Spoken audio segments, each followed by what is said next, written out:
Welcome to the About podcast. Here we explore your financial health in simple and easy to understand ways. Well, welcome everybody to the About podcast. My name is Jeremy Scott, one of your hosts here, joined ably as always by Roy Hucke in Roy's New Digs. Roy, how you doing? I'm good. I really like the setup, by the way. This is nice. Yeah, we're figuring it out. Mm-hmm. I really do, and the setup's been great, and the quality's been great. So yeah. Today we got another amazing episode because we have an amazing guest. Yes, and we do. We do love it when we have our guests on with us. Today, we are ably joined as well by Mike Bailey of C2RS Contractors to talk to us about contractor, home remodeling, things like that. One of those, bigger financial investments many of us will make throughout our lives is investing in our single biggest financial investment, which is usually our homes. And so Mike's here to help us figure out, learn a little bit about that, some common pitfalls and things like that. Mike, so glad to have you. Thank you. It's a joy to be on the show. Wasn't quite ready for 100% of this, but it's a good one. Well, let's set the table a little bit for our listeners, Mike. So how do I know Mike? So I actually used your company to help me do my basement originally, probably 2 or 3 years ago now. Yeah. That's where I know from the sign in front of you. Did you have a sign in front of his house? Okay. Yes. Yeah. I know I've seen your logo somewhere. And I'm like, how do I know this? Like, He also, had Roy's house. he also had a big gigantic banner in this building for like a year. Yeah. Oh, that may be what it is too. While we yeah. remodeled so he actually then went from my house to remodeling the commercial building that we now are housed in right now. Right. Yeah. We still need to do an episode where we just walk through the building. Yeah, that'd be kind of fun. Because it is everybody. amazing. And I have some pictures from when it was just down to studs, I think, too. So we It could was show some rough. good stuff. But the quality of the work in this place, not just saying that because you're sitting here, Mike, but the quality of this work in this place is And I do pretty hear that impressive. a lot, Yeah. Oh, I bet you do. So that's how I originally met Mike, and I feel like one of the topics that financially related that people struggle with the most, and I feel like make the most mistakes because they just don't know what they don't know, Right. is in regards of remodeling, hiring a contractor to do something for them. So that's the purpose of this podcast today, is just to help those people. Like, what's some advice? What's some tips? What are the pitfalls that they should do and don't do to be able to protect themselves and their hard-earned money? Because that is literally probably one of the places I see like fraud Oh, yeah. the most. And, contractor here today, contractor gone tomorrow kind of thing. And they're like, oh, the money's gone and I can't finish my project. Yeah. And I'm sure you've gotten those calls before. We definitely have. It's amazing how often that does happen. And sometimes it just comes down to really vetting and checking out your contractor. When people come to find me, it's all word of mouth when it comes down to our company. We use very little actual advertising. But I've always believed in word of mouth is the best way to get work. And just your work, your quality of work and what you do usually speaks for itself. I think when you go in, when you're trying to find contractors, I would say most of our work comes from Facebook. It's in your community. You want to go with somebody local, somebody who's already. None of us are an expert at everything. All of us are an expert at something. I have to go through and vet every contractor that works for me, every subcontractor, every person involved in that aspect, because I have to trust them like they are in my home, which would be in your home. Okay, so let's set this up for our listeners, because I know a lot of people don't fully understand even how the industry works for you. Okay. So tell us a little bit about yourself and your company to start. And then I want to understand a little bit more about, you mentioned contractor, you mentioned subcontractor. Like, what is this design and how does this work so that people can understand, like, what are all these different things? Okay, so typically how this works is you come and I meet you, Roy. We walk everything. We go over the whole project and we sort of build what we're going to build. Now, in my experience, what I've done, I'm sorry, I should step back. I've been in the industry about 26 years. Started very young. Working for a remodel company out of Greeley, then eventually moved on to a much larger company out of Loveland, remodeling and building some of your staples in town. Staples out at Centera, PetSmart out at Centera, just all different products all over the United States, really, because then I turned into traveling and actually going to like Glenwood Springs and building hotels. Then I went through a time where I wanted to get, my family was more important, which family should always be the most important. And so I wanted to come back and be a little bit closer to home. Did a lot of work down in Denver, and eventually just needed to get to where I was more local all the time. So I decided to start C2RS, me and Kim. We started C2RS, and we really just wanted to focus on... Who's Kim? Kim, my new Kim Bailey. We just got married about 3 months ago, so Congratulations. still rolling. That's why I'm asking. Yes, the listeners know that Kim is not just some random person. Yes, No, definitely Mike's not on the market. By Yeah, the way. no, It's not Off, there. folks. no. And so we started this, and we've just sort of built off of that. It's went bigger than what I thought it was going to. But we are trying to just focus on staying local. We don't want to do the traveling. So in that aspect, that's a big form of, when you get your door knockers for a hailstorm, you got to keep in mind that guy might not live there. He might just be flying in from Louisiana or wherever, and they're just going to get a group of guys and they're going to throw a roof on your house. Those type of companies are the ones you probably want to stay the farthest away from. They won't be there in a month. They'll be gone. The guy who did the job maybe be there in a month, but a lot of those guys are living out of an RV, and they're there till they run out of work, and then they're on to the next storm. Remodelers or contractors in general, there's a lot of them out there.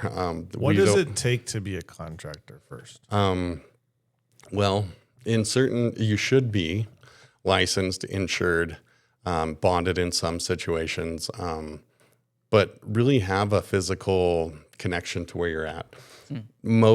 Some cities, Greeley, let's just throw that one out there, does not require me to be a licensed contractor, which is a very big downfall if you ask me. But Johnstown and all your other locals do. And then there's different stages of contracting. Like I'm different levels. Some people just do a residential license. Some people have a B commercial and an A commercial. An A commercial is your high rises. B commercial is, I believe, 30,000 square feet, 5 stories high, commercially, but they can also do a house. So how would somebody, people say I'm a contractor. How do they confirm that they actually are licensed or have any of these things? Is there any way to do that? I would go to the city, whatever city you live in, and they have a list. They can research it for you, or they can tell you where to get to that list. If they have paid their dues and actually belong to this city.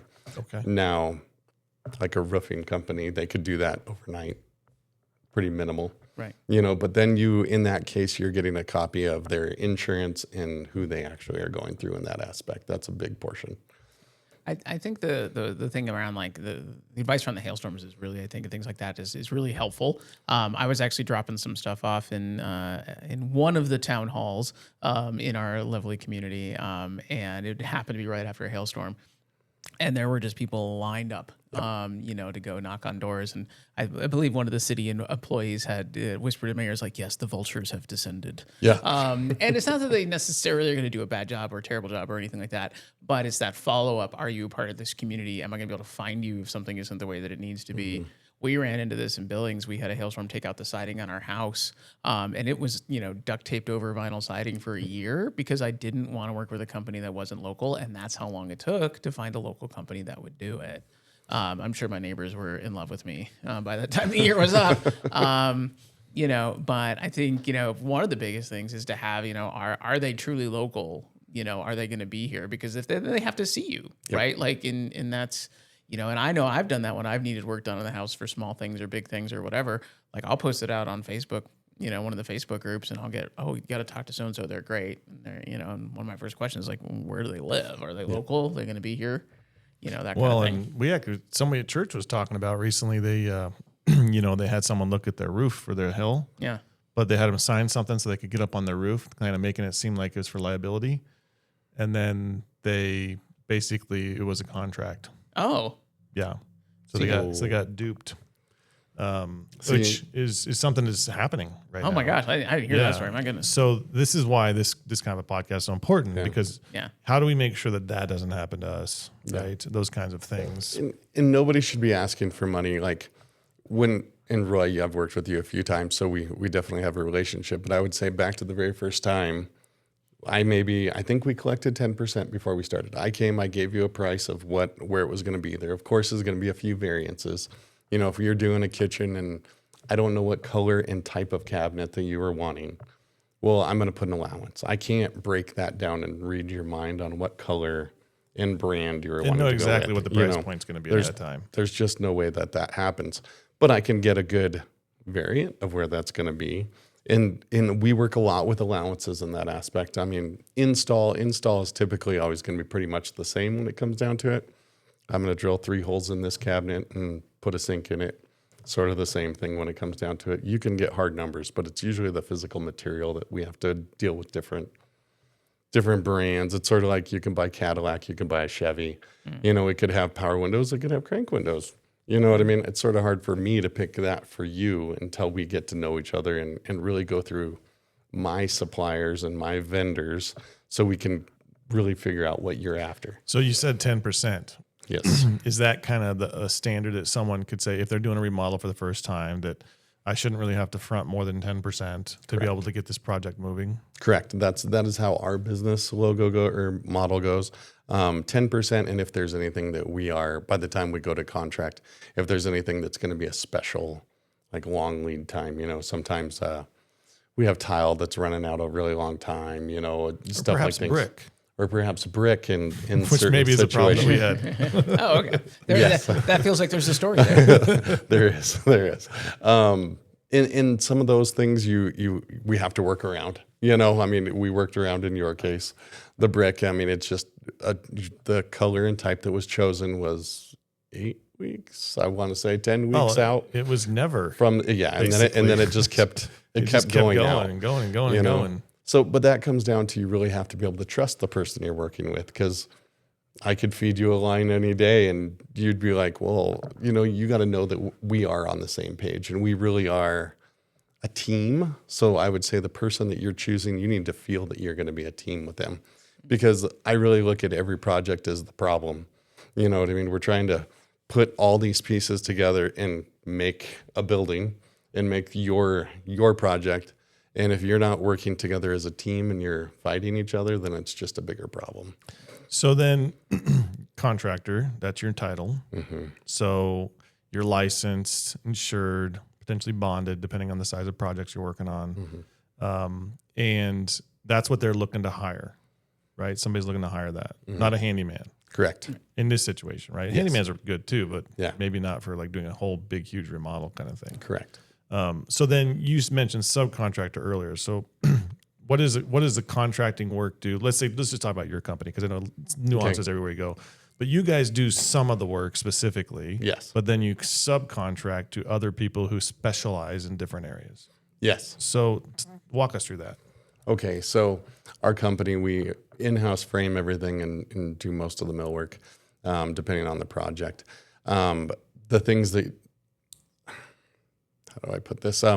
So drywall, HVAC. Well, let's go HVAC, plumbing, electrical. Those all take a special license. They're all, to be a master electrician, you have to meet certain qualifications and test, and have to have so many years in the business and prove it. Plumbing also, and mechanical also, when it comes down to it.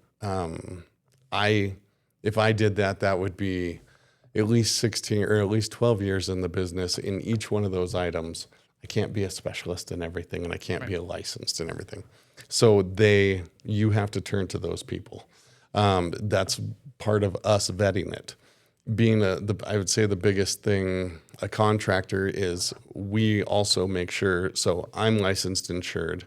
I also make sure that we get lien waivers for every subcontractor that comes to us, and we pay. So that in that aspect, it's keeping you, the liability, off of you, saying we did pay these people and they're paid in full.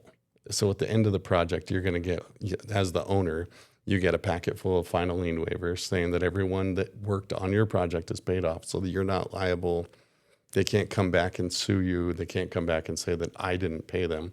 That's probably a big portion of most contractors don't do. It's something we do because I feel that it's important. That comes from my commercial background, and we bleed it into our residential background because I think that's where most people get hosed anyways. Okay, so I'm hearing two big things you've said so far. Number one, be licensed, insured, bonded, depending on the size.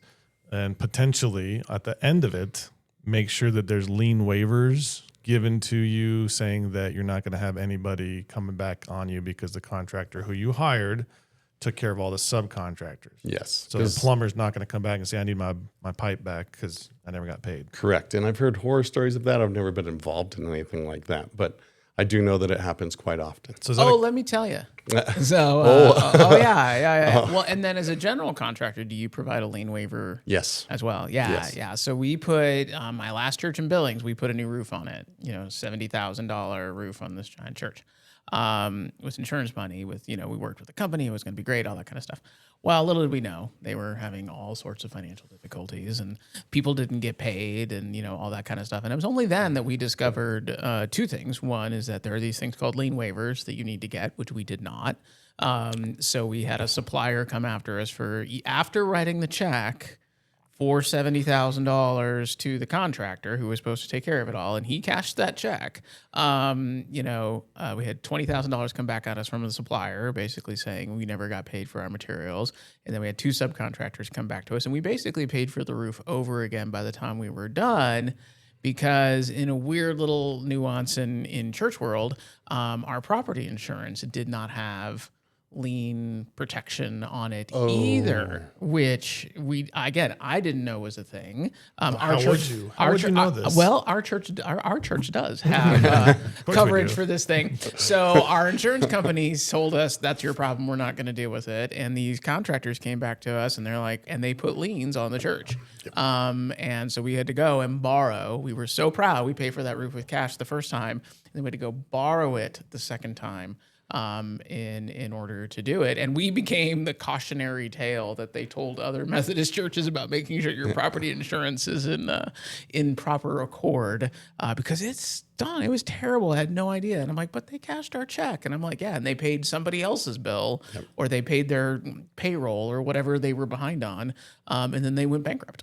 So then this is something that our listeners should ask about, like, hey, we want to leave. Now, when are they given that? So they should be known, that's something when you first meet somebody, it should be how do payments work, with your company when it comes down to it. Like we typically let's just say a basement finish, it's 10%. And then I bill you after we have all of our wall inspections. So now I have framing done. I have everything except drywall starting, so you got your plumbers, your electricians, everybody.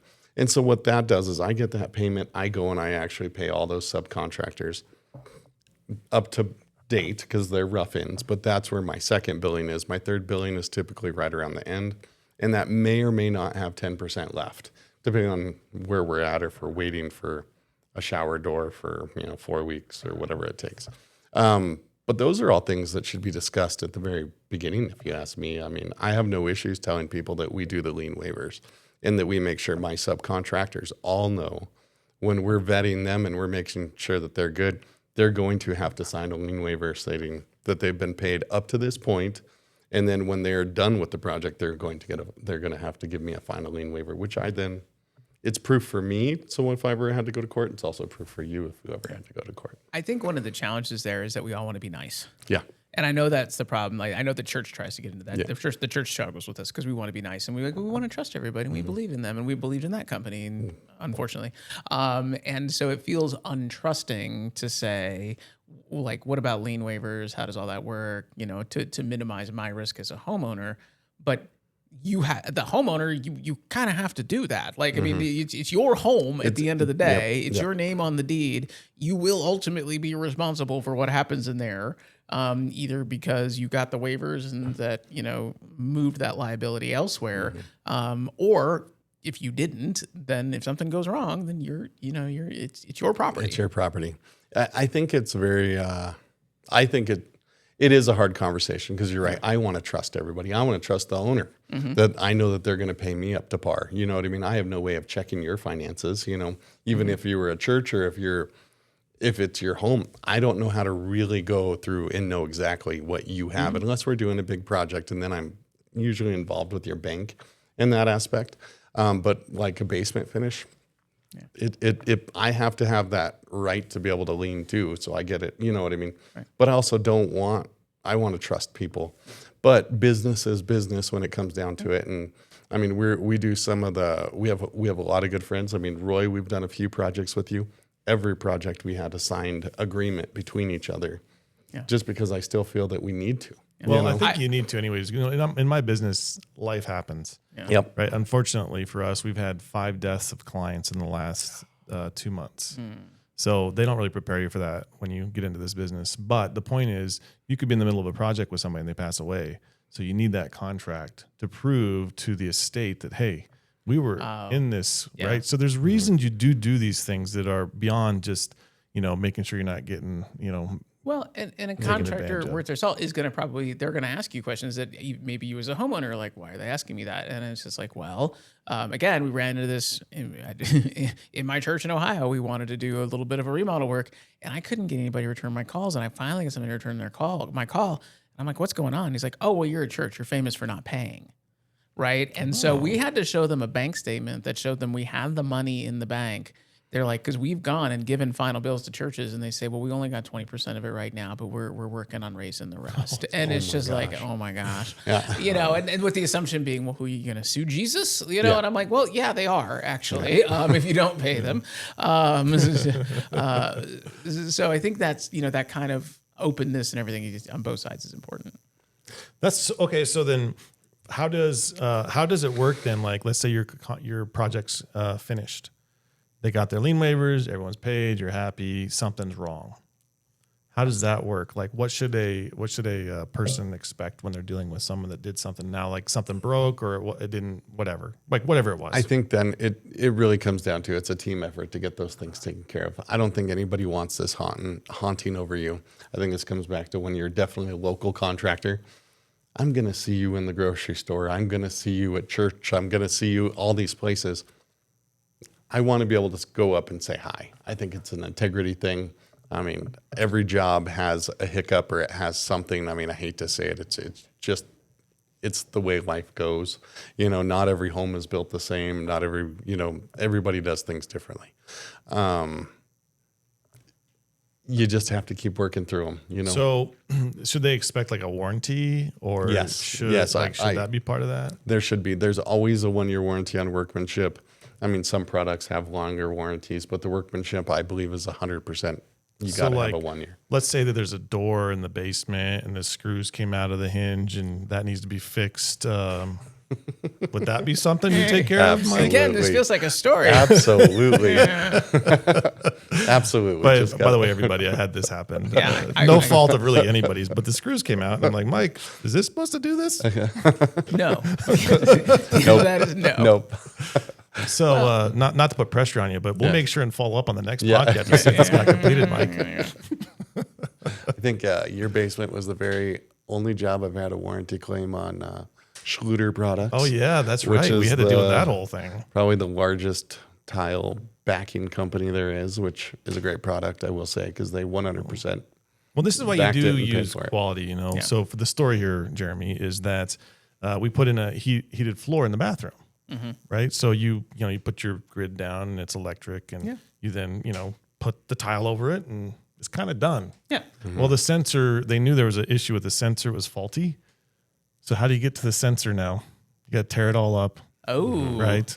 Or, so there had to be a solution for it. So Schluter actually warranted that and paid for any of those impacts to my project. So, which included finding the tile that was in, I think, New York. Yeah, we had to get palleted in. It was barely in existence anymore. Yeah, because they had discontinued. So don't break it. Yes. No dropping anything on your tile in the basement. If we couldn't find the tile, though, they were going to have to redo the whole thing. Oh, right. 'Cause you couldn't match shower, the tile. everything. Yeah. Yep. Well, and that's the thing, and I think that's the general. I mean, part of the reason you have, the contractor kind of, I kind of see them as like the quarterback of the whole, like, project and everything is things happen. We finished the basement in our house and ordered doors, and from a big box home improvement store that will remain nameless. And I ordered doors, and I wasn't home, but my teenager was, and they dropped them off, and they loaded them all into my garage, and I came home, and not a single one of those doors was the door I ordered. And I'm looking at it, and we're on the phone and all this stuff. Like, what are you talking about? I'm like sending them pictures and, all that kind of stuff because, it wasn't the delivery driver's fault. It was like, that was what was on, but I'm like, this is not a solid wood, this is a hollow core. Like, it wasn't even close. The sizes weren't close. Nothing was close. But now you got to deal with that. Yep. So part of, having their things come up. So I think that's part of the role, your role as a contractor, you're kind of overarching the whole project that then has to deal with it. It's call them up a and be complete like, "Hey." problem solving. It's a problem solver from day one to the day end. And So I imagine you got to like doing that, or it is true. Well, let me give you an example too. So, for example, you can save money, Jeremy, yeah, if you make certain decisions, you can. right? So I put in new commercial windows in this building because the previous ones were single pane. I remember them. And you have a pickup drive by and it's like, oh, you feel the rumbling from it. So we put in double pane windows. Now, there's different grades of double pane windows you can totally go with, right? Mm-hmm. Now, Mike, he's like, hey, Roy, I know this company. I know they stand behind their work. I know if we have any issues, they're going to fix it. So we could save a little bit of money if we went with this one that I have no knowledge of. Or we can pay a little bit more, and I know they're going to stand by their work, and they've been in existence for 40 years or whatever it was. Yeah. Right? So those are decision points you have to think through because that is something that stuff does happen. Right? And you want to make sure that whoever it is stands by their product. But having a contractor that's knowledgeable about that stuff and at least point it out to you, like, okay, if I wanted to take the gamble on the cheaper one, fine, but my eyes were wide open when I did it. Right. Well, not just to get the cheapest thing in there, right? Right. And comes with experience. And again, homeowners, I don't know. Like, quality roofing material, all kind of stuff. Or, subcontractors, like, what's a reputable electrician, what's not, and all those things. I mean, it's a lot. There's a lot of knowledge that gets brought by somebody like yourself who has experience and knows the area. It's funny you bring up windows. I was just on a project that the owners paid to have new windows put in, big, beautiful windows for a beautiful view.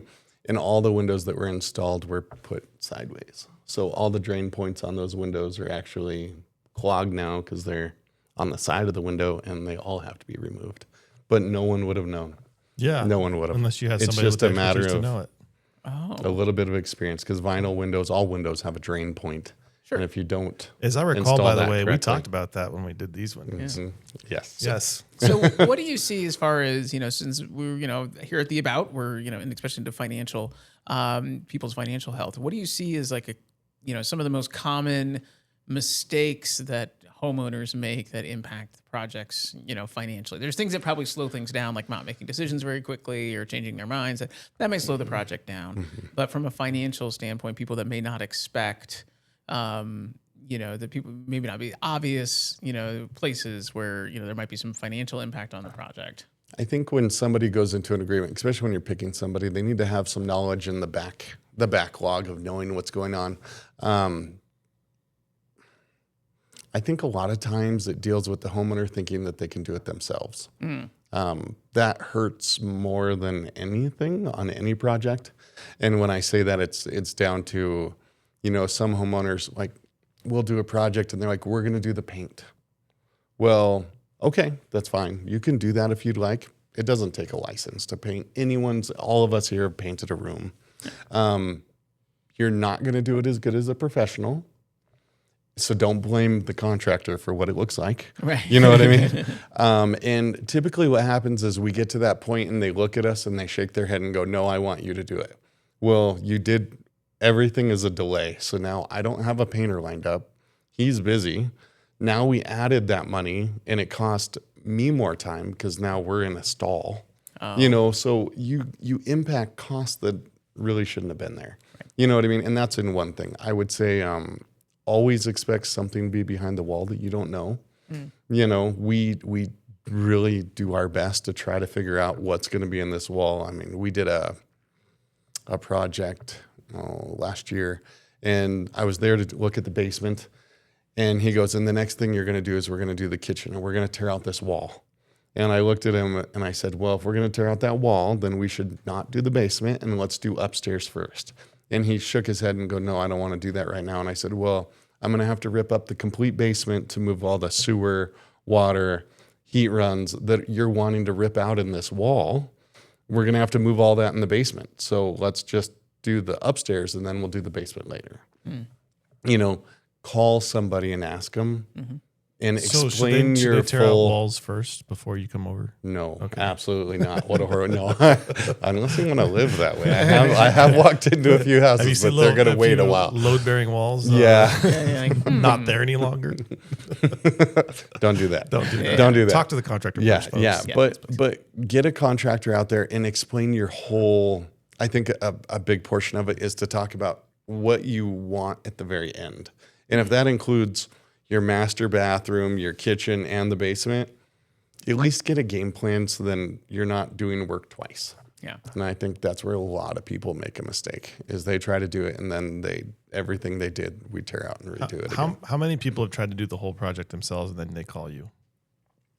More often than not. I mean, it does happen quite often. COVID was really good for that. Yeah, people were bored. I think people were home and they were like, we can tackle this. And I went out there and you're just like shaking your head. But then I was just at a house maybe a month ago and they tore out a bearing wall into their garage, which needs to be a firewall on top of it, and thought they could add a pantry into it. And yeah, we needed to get fixing it sooner than not. Yeah. It was starting to smile.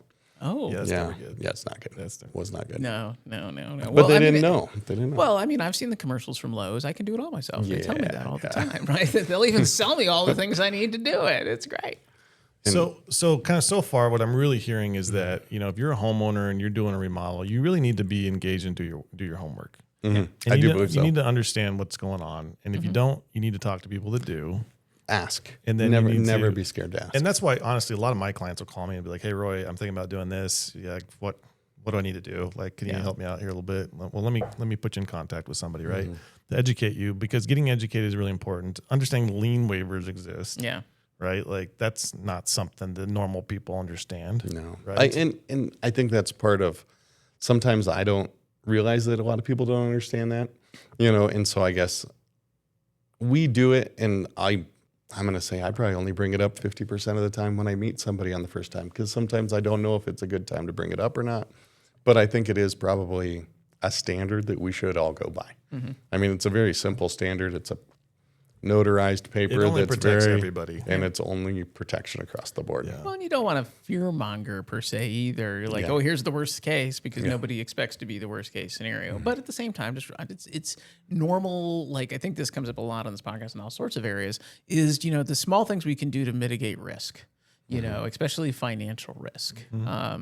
You know, there's only so much you can do about, you know, you step out in the street, you know, you're taking your life in your hands and the other drivers and all that kind of stuff.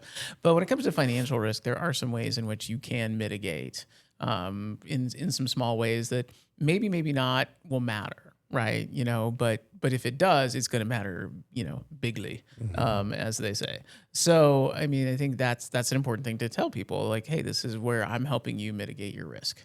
You know, around us. That's what it's about. We hope nothing's going to happen. We don't expect anything to happen. You know, it's like every time I buy a car, we talked about this in the car buying episode, and then you go back to the finance department, they tell you all the ways your car is going to go wrong. And you know, so in order to scare you into buying, you know, the warranty and all that stuff. And I'm like, how much do you hate your cars? Like, do you believe in these things you're selling me? I'm very confused right now. You know, but from this perspective, it's like, these are just small steps to mitigate possible risk, so that, you know, it's just something we don't have to worry about. Because people like stories. Yeah. Can you give us any good stories that you've had over your years? You can, you know, change the names to protect the innocent. You can dragnet this thing. So there was a project, I'm going to say about 8 months ago. It was in northern Colorado. Went to it, and the client called and said she just didn't feel good about what was going on in her home. I went to her home, and there was a pile of trash the size of my car in the front driveway. And I'm just shaking my head going, what is going on? If it doesn't look good, it's probably something's not right. But they should at least have like a roll off or something, right? Exactly. And we're talking just piled in the front yard. And I go to the door. Well, she was living there. I didn't know this. I walk through and the flooring's half in. They're still framing. They're trying to install a handrail. The guys were still there working, trying to install a handrail, and they're using like EMT, like electrical conduit, and spray painting it outside on the pile of trash. And I was very confused on what was going on. So the door was open. I just went and sort of walked in, not knowing. I thought I was meeting someone there that she didn't live there. Next thing I know, I meet the owner. We start talking. We go over things, and we're walking through, and she has a beautiful 5x5 poured pan, custom shower, all tiled, gorgeous, and it's got stuff on the floor. I pick it up. The shower drain is a 1/4 inch higher than the tile. So I looked at her and I said, so what's their plan for this? And she's like, well, I don't know. What's wrong with it? And it's the needless to say, everything that they did, I looked at her, I said, are they licensed? And she goes, well, they said they were. And I said, did you check? Because there's no way that these people are. And she goes, well, I don't know. And I said, where's your permit? Well, he said we didn't need one. That was a big flag. one. Yeah, total red flag. I'm like, what all did you change? Well, we changed the bathroom. We changed this bathroom. We changed the kitchen. We did the basement. And I said, did you not think? And she goes, well, I wanted to believe him. And I was like, You want to trust him. I said, square one, let's just call the county. Let's have them out here. Let's have a meeting with them and see what they're going to accept. Because what I can see, the plumbing's wrong.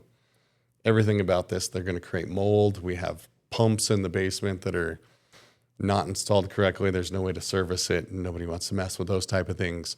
And I said, we just need to get the county involved, and let's sit down and have a talk with them and see how much we have to tear out. And she pretty much redid everything that they did. And he actually ended up liening her. So it's the same type of scenario. Well, he did work, and so he ended up liening her. And I believe she ended up settling with him for a certain amount of money for us to go tear everything back out and redo it. So it was probably the worst one I'd ever seen. And your heart goes out because I'm like, I still have to bring in, and in her contractor's like, well, I want to finish the plumbing. You didn't do it right in the first place. I don't trust you. What are you going to bury, that I don't see, And we opened up stuff, and most definitely we had to redo everything. It was wrong types of glue, wrong types of, and that's the problem is those things end up then in court, one way or another. And that's so expensive. You get lawyers involved if you need to do that or whatever, and you do. And then you end up doing stupid things like I have to settle with somebody who basically hurt me, but it's the cheapest option. It's the cheapest option. Because otherwise we're going to go to court and, Well, and it's really the point of this podcast today. Like, we don't want that future person to get taken advantage of like that, right? Because you said another thing there that we haven't talked about yet is permit. Yep. Mike, do you recommend people pull permits? I do recommend it. Why? It's a check for me just as much as a check for you. Like, I can know everything, but I might miss something. Well, that inspector's job is to look at it. My goal and my employee's goal is truly not to fail. It's all right to fail on an inspection, but don't ever fail for that same thing again. Because you should be able to know that. You know what I mean? We're all being educated, and codes change every 2 years, and if products change, exactly. Well, and I really think, and I'm saying this a little bit facetiously because like you pull a permit and you got to pay a darned fee, right? Well, that stinks. Yeah. But remember, you're making a huge investment in what your remodel is, and those permits are actually going to protect that investment to make sure it's being done properly. Right. And this lady, if she'd had a permit, they would have found it was not done properly, like immediately. Right. Well, and that's why they didn't want one. So it's They want the really, accountability. 100%. it's really a way to protect yourself. Now, if you're an expert and you're working on your own home, you technically don't have to pull a permit, right? Legally speaking. But if you have somebody working on your home, you really should pull a permit, right? So, or am I wrong? You do have to. You can pull a homeowner permit. So if you're wanting to if you're wanting to do your own work, anyone who owns their home and lives in it, like you can't work on your rental type thing. But as long as you live in it, you can do it. I think a lot of people get scammed for that. If your contractor is asking you to pull the permit, that to me is a red flag. That means he's not licensed. That means he's It means not they insured. can't show their face downtown. Right. Exactly. Right. They're like, this guy again? No. No, we Here gotta comes make it Bill. for a bit. Yeah. And I think that some people, they go with that because they think they're saving, and no permit should cost you any more than what it cost me. Right. We've done 2 projects together. The permit gets posted on the wall and it has a receipt of how much it cost. Well, You don't mark that up like 10%? no, I do not. Like 10% tip on there, just- like Subway or whatever? yeah, correct. No, we do not. We are 100%. This is a pretty factual thing. That was one of the things too. I think you pulled that out too, because I think I paid that directly. You did. So that there is no markup. Yep. Yeah. But so permits are important to protect yourself, protect your investment. Right. You want to trust, but you can't always trust. And again, let's say Mike thinks he knows, then the permit looks at like, oh, this is actually wrong. He's like, oh, I didn't know that. Yeah, we had a person in the church who had that situation where everybody was operating in good faith. It's just they were doing electrical in an outbuilding, and then how they assumed that building was going to be treated was different than how the county actually saw that building. So the standards were different. So then they had to go back and redo some work because they're like, no, we can't treat it like a garage. I don't know the terms, but can't treat it like this kind of building because it's not that. It's this kind of building, and so now the wiring needs to be at a different standard. So they had to redo a bunch of stuff, and but now it's correct. So, all right. So in the time we have, is there any other like common mistakes or pitfalls or things that you like? Man, I wish people knew about this. Part of our goal here is maybe people will listen to this before they call a contractor. So what's your must-do list, and before you call that contractor to talk about the remodel or whatever it is you want to do? I think it's one is to obviously be clear about the scope of the work. Yes, I think tell them I think everything you wanna understanding everything that you're wanting, and then understand dreams and how do I say that? A contractor will sell you and do anything you want. But how realistic do you want to be? You know what I mean? Like, I really want this, but I really need this, and is this my forever home, or is this my, I'm going to be here for 5 more years home? Either way, you should treat it like home. Don't expect a contractor to pick out colors, tile, carpet. I'll put you with people who help you do that, but it's not something in our industry that we typically, if you have it already, you know exactly what you want. Perfect. Right. But the aesthetic choices are up to the homeowner. So what you're kind of because they're saying going to is- live in it. exactly. Yeah, maybe they need to have a designer or speak with someone who has designer capabilities. I think that's always a you little recommended I don't know what you call those places, like a supplier, right, Yep. for flooring and those kinds of things. Yes. That you go talk to, and then they kind of help you out. But Yeah. but and I actually did end up hiring for this space, outside help, because you want not just the flooring, you need the paint to do the wood, to go to the flooring, to go to the right. And I needed somebody to see the whole picture, not just that one piece that they actually had expertise in, right? Right. Yeah. So you can tell. you have to think about that too. If you have a big project, if it's simple, you probably don't necessarily need to have that overarching designer. But if you have a bigger project like this in a commercial space, you probably want a designer to make sure that you don't have things that clash. Right. So Because I'm not the guy who, you know what I mean? That's not my specialty. My specialty is trying to make it correct, trying to make it legal, and making it look good. Yeah. yep. Yeah. So you went through. Which we got a lot of compliments in this space, by the way. Yeah. I'm sure you got a lot of business from this. Yeah. By the way. and you can tell. I mean, you I think you're right. If it doesn't look right, you sometimes you can tell. But some of us can't. I mean, we're out of our area of expertise. I mean, we had some electrical work done at the house and had to call the guy in, to trade out this outlet thing. And I'm like, I'm sure I could YouTube this, but there's certain things that I just don't deal with stuff that's going to really hurt me. Yeah. Right. Like, yes, I have a degree in computer science. I could figure out but I don't want to. Electrical Right. and gas. Just don't do it. Electrical and gas. I just like it like that hurts. And I'm like, I don't want to do that. And that's like financial questions. I'm not the guy. Go talk to Roy. So I Right. totally understand, and that's where I guess sometimes everyone tries to do it themselves, and it's worth the consult to at least go talk to somebody. And do you find that people tend to, if I've got a project, especially be a bigger project, kitchen remodel, basement remodel, do people tend to talk to 2 or 3 different people? Does that annoy you? No, I don't think that's annoying. I think everyone has a different idea, Yeah. a different approach to it sometimes. And I look at it one way, and maybe they mesh with somebody who looks at it a different way better Right. than I do. I get worried because unless you're talking to the guy who actually has done the work and knows the work, you're talking to a salesman who he's not the mechanic. Right. He's just a car salesman type thing in that aspect. Not saying that that's a bad thing, but they only know cookie cutter. If you're going to go after something a little more custom and more designed for what you're wanting, I think you need to make sure you know who you're working with in that aspect, and they know what they're looking at, and they physically do it. I think when you did my basement, I think I had 4 different quotes actually. Yeah. Did they vary wildly in the cost, or? Yes, two of them did, like the lowest and the highest. Yeah, okay. Absolutely. But there was also, the finishes were way different. Yeah. So it wasn't like the same work for different cost. It's just what their vision of the space was, which, I didn't go with the highest or the lowest. Right. In the middle. Well, and I think that goes into the whole ask questions, right? Like if you've got one that's really low, I think you can say like, okay, you're a lot lower. What's going on? Why? There? Like what, where, and if it's a bunch of hand waving and you're like, but if it's like, oh, we're using this quality finish instead of this quality finish, and that's what you want, great. Yep. Then you can understand it. Then you can understand it. Yeah. Ask questions, I think, is the biggest thing, as a homeowner. If you don't understand something, hopefully, I like to work with people who will explain to me, what's going on. Even if I'll only ever understand half of what they said, like I like it if people are willing to explain, okay, this is why this needs to be this way, or this is why this costs what this costs. I think most people are like that. Yeah. And if that person that you're meeting can't explain it, that's usually a red sign, if you ask me. Yeah. I was just talking with my electrician yesterday, and he's doing a job up in Livermore for a project, or on a different project with a different contractor.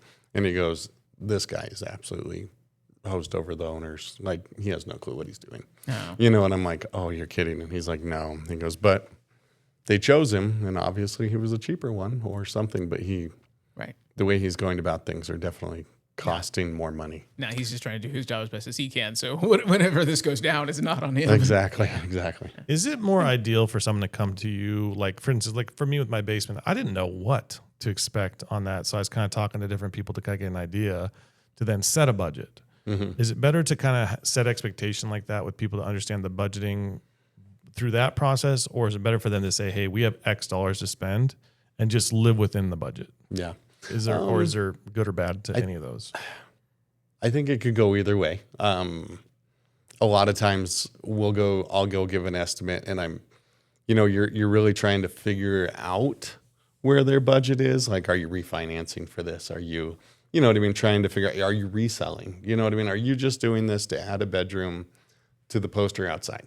Because if that's the case, we're probably not going to go with the most exotic finishes, because it's not something you're going to live in. You're just trying to move on type thing. I think a lot of times you can call in like a basement finish, they cost an X amount. There's a $20 range.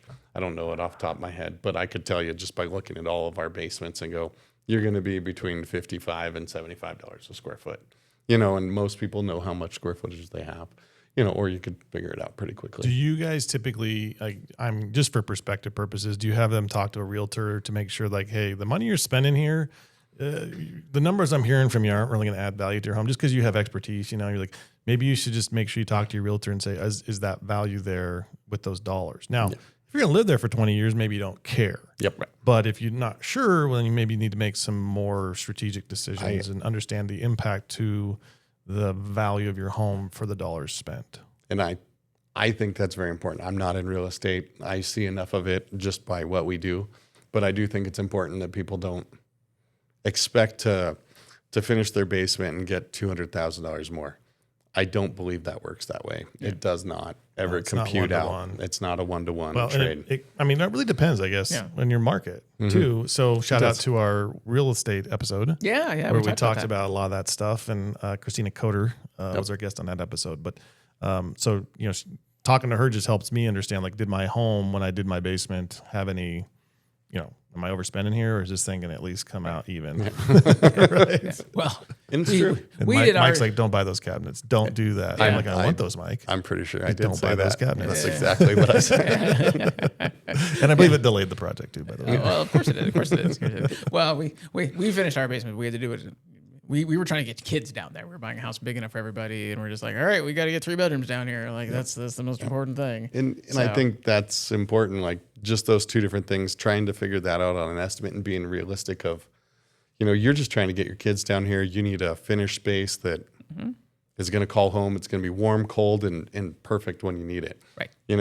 Roy was after a little bit more of a nicer space. We're going to have people over. This is an entertainment area. It is your man cave. I wanted something that when the 8-year-old broke something, I wasn't going to get mad about. Like, exactly. Do you know how much that trim costs? Like, I don't want that. That's unfair. That's a setup at that point for the poor kids. So that's and when you can get that out of people and they tell you that, it really knows where you're going and time frames, and people can be realistic. I mean, if I can't get there, if you need to get 3 kids downstairs next week, and I know I can't be there for 3 months, well, I'll give you a price, but you're going to have to wait 3 months, and I think that's a very logical question to ask, So, Mike, if people are in Northern Colorado, where can they find you?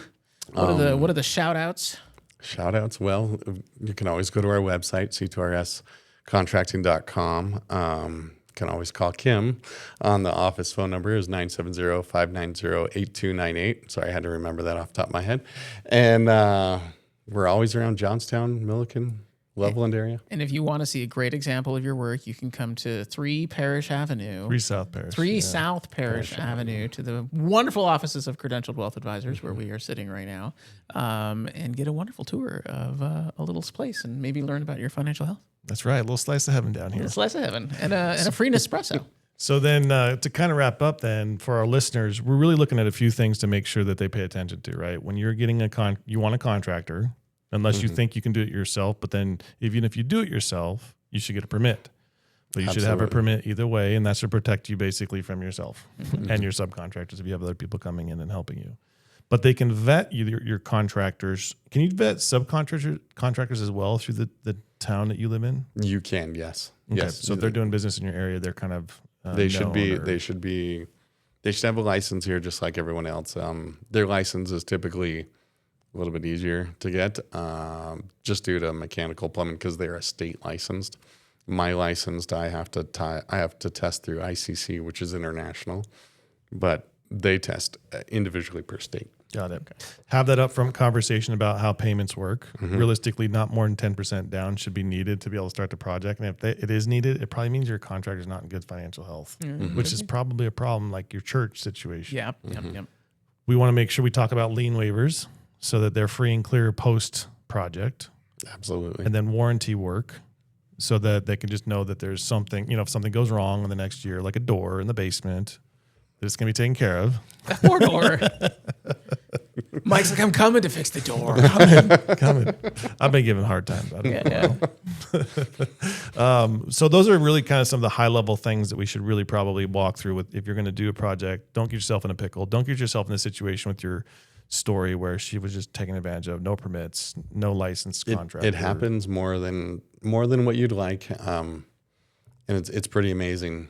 We've done work for the county, Larimer County actually, that they've tear down homes because people didn't pull permits. They've rip out many structures.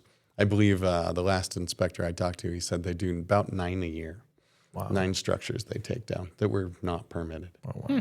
So it is worth it.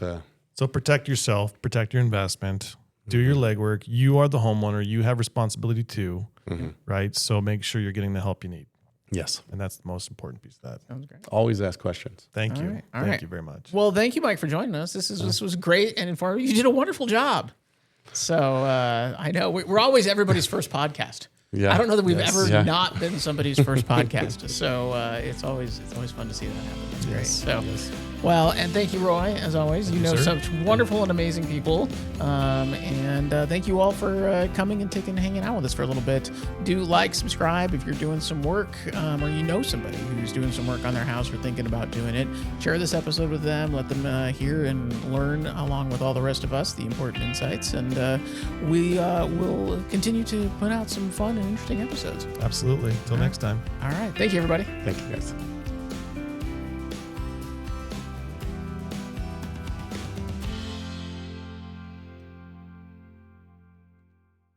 CWA is a Securities and Exchange Registered Investment Advisor. No content contained herein should be construed as an offer for investment advice or an offer for the purchase or sale of any security, insurance, or other investment product. Investments involve the risk of low loss, including loss of principal. Please consult with a qualified financial, tax, or legal professional before implementing any strategy presented here. Data presented here are obtained from believed reliable sources but cannot be guaranteed as to completeness or accuracy.